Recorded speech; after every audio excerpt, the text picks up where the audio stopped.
Isso não é um teste. A Ponte Preta ganhou um jogo.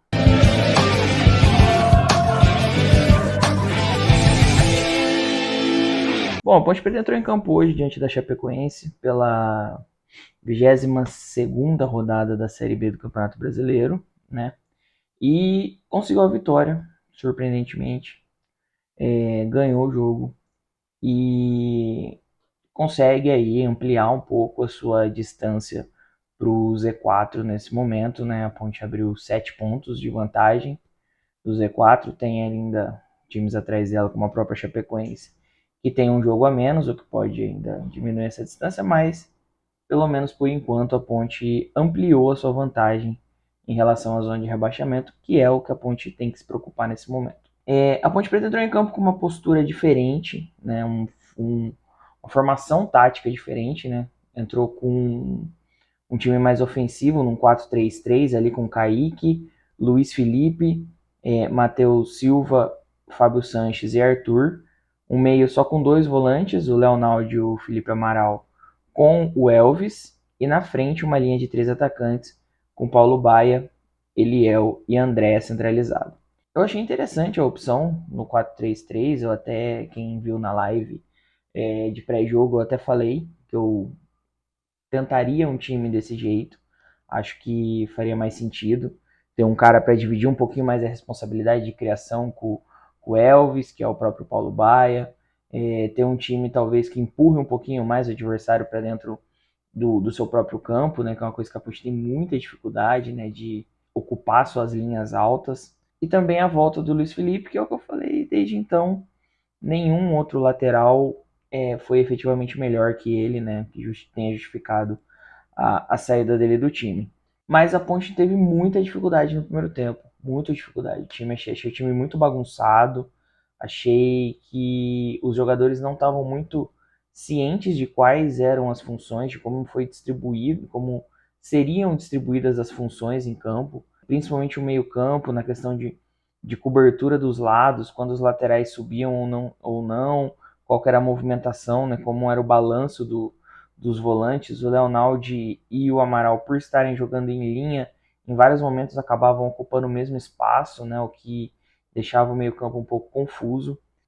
E a Ponte estava sofrendo para conseguir jogar.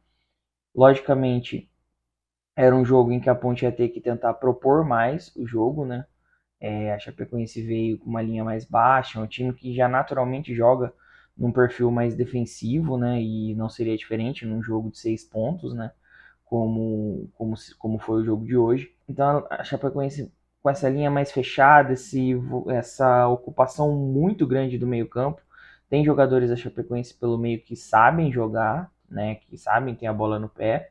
E isso estava dificultando um pouquinho, estava dificultando bastante a movimentação de meio campo da Ponte.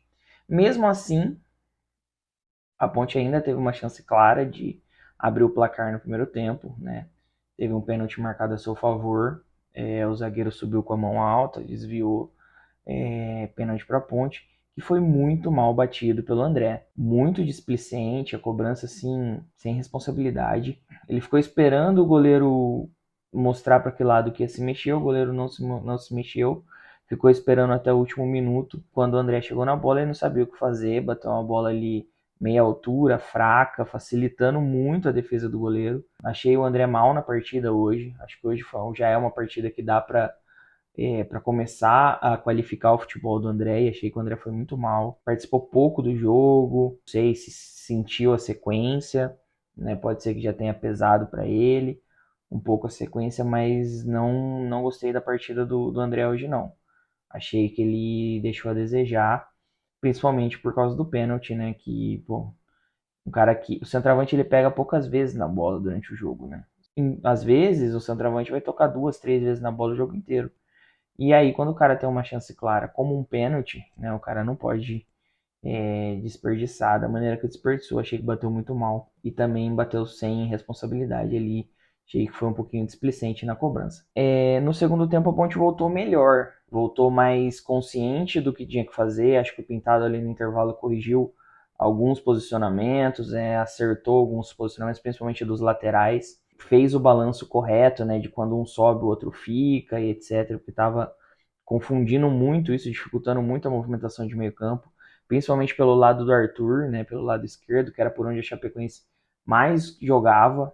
E aí a Ponte se ajustou, começou a acertar, conseguiu pôr a bola no chão. O Elvis começou a entrar no jogo, né, começou ali participar um pouquinho mais, e aí dá uma diferença gigante quando o Elvis consegue pôr o pé na bola, né? A Ponte melhora muito, né? Quando a bola passa pelo Elvis, a Ponte melhora muito.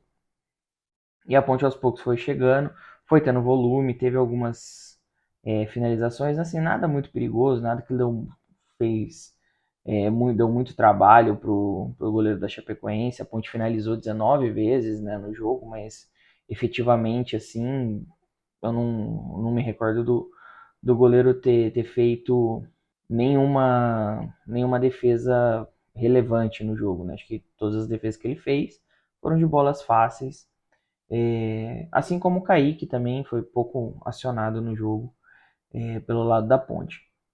E aí tem algumas alterações, algumas eu concordei, outras não. Achei que não entendi a saída do Naldi, a troca pelo Ramon. Achei que o Ramon entrou mal no jogo. Não entendi a opção pelo Igor Torres por dois motivos. Primeiro, pelo fato de ser o Igor Torres, e segundo, por ele entrar como centroavante. Ele não é um jogador que vai te entregar isso. Ele não é um cara que sabe jogar de costas pro gol, que vai ajeitar a bola. Não é um cara de velocidade também, né? Teve uma bola que lançaram para ele que ele saiu na frente do zagueiro e conseguiu e perdeu ainda, aí fez a falta ainda no cara, enfim. Não entendi a opção nem por ele como um centroavante, mas gostei da entrada do Lucas Natan. O Lucas Natan entrou bem, deu volume no jogo, acalmou um pouco o meio-campo da Ponte, que estava meio esbaforido, né? Achei que ele entrou bem, conseguiu dar um pouquinho de equilíbrio na bola ali para a Ponte, e aí a Ponte conseguiu o seu gol, né? Uma bola lançada na área que o Eliel ajeita para dentro e o Lucas Natan vem e faz o gol. E aí é o gol da partida, a Ponte ganha de 1-0. A partir daí a Ponte começa a querer baixar suas linhas para jogar no contra-ataque, mas sofre pelo fato de seu puxador de ataque ser o Igor Torres, né? Teve uma outra situação ali que ele foi lançado na frente, ao invés de ele correr, ele segurou a bola, puxou para trás, fez tudo errado, e ainda na hora de tocar virou a cara, assim, tocou para um lado, olhou para o outro, assim, inacreditável. Mas dos males o menor, a Ponte Preta ganhou o jogo, abre 7 pontos de vantagem em relação ao Z4, começa, dá uma respirada um pouquinho mais, ultrapassa ali, foi para 13º, né, ganhou uma posição na tabela, volta a vencer, o que é muito importante. A Ponte vinha de 5 jogos sem vitória, né? Volta a vencer, volta a acalmar um pouquinho a situação e vai ter uma semana cheia aí de trabalho, né? Que agora a Ponte faz 2 jogos fora. O primeiro contra o Botafogo em Ribeirão e depois vai até o Ceará jogar contra o Ceará. Então vai ter uma semana inteira aí para o Pintado ajustar esse time. Não acho que ele deva mexer tanto na formação. Acho que é mais ou menos por esse caminho o time ideal da Ponte, mais ou menos esse sistema no 4-3-3 aí. Eu acho que é nessa linha que a Ponte tem que jogar. E eu acho que o Pintado precisa ali fazer os ajustes, acertar a questão de posicionamento, melhorar a compactação do time. A Ponte é um time muito espaçado, né? Era um time muito espaçado com o Felipe Moreira, então os caras estavam acostumados a uma maneira de movimentação, né? Agora precisa corrigir isso, né? Até para evitar essas bolas compridas nas costas do zagueiro. Acho que o Pintado vai ter esse tempo para trabalhar isso. É bom trabalhar com vitória, com uma semana de vitória, né? É bom ganhar para entrar numa semana cheia de trabalho para conseguir corrigir, porque recupera a confiança, recupera o moral. O próprio Pintado falou isso na coletiva, que os jogadores tinham falado isso para ele, que hoje era um jogo que precisava ganhar, não tinha como sair de campo sem a vitória. E pro, graças a Deus, pro bem da Ponte e pro bem do Ponte Pretano, a Ponte conseguiu a vitória, né? 1-0 sobre o Chapecoense. Um jogo chato, um jogo feio, nossa, muito feio. Dois times ali que faz sentido estarem brigando na parte de baixo da tabela. Mas no fim das contas, nos 6 pontos que a Ponte disputou contra a Chapecoense, ganhou 4, né? Então é bom manter os adversários que estão para baixo mais para baixo. Beleza? Esse foi o MacaCast de pós-jogo. Lembrando sempre que o MacaCast é um oferecimento da KTO. Link na descrição. Segue a gente, se inscreve no canal. Fica ligado que a gente está sempre falando da ponte, tem live, tem coisa do tipo. Segue a gente nas redes sociais. Segue a gente no Instagram. O link tá aqui embaixo, ó. Tem aqui, ó, MacaCast app. A gente tá com outro perfil, que a gente teve o perfil hackeado. Então segue a gente nesse perfil aí, que a gente tá tentando retomar. Beleza? Tamo junto, até a próxima e tchau, tchau.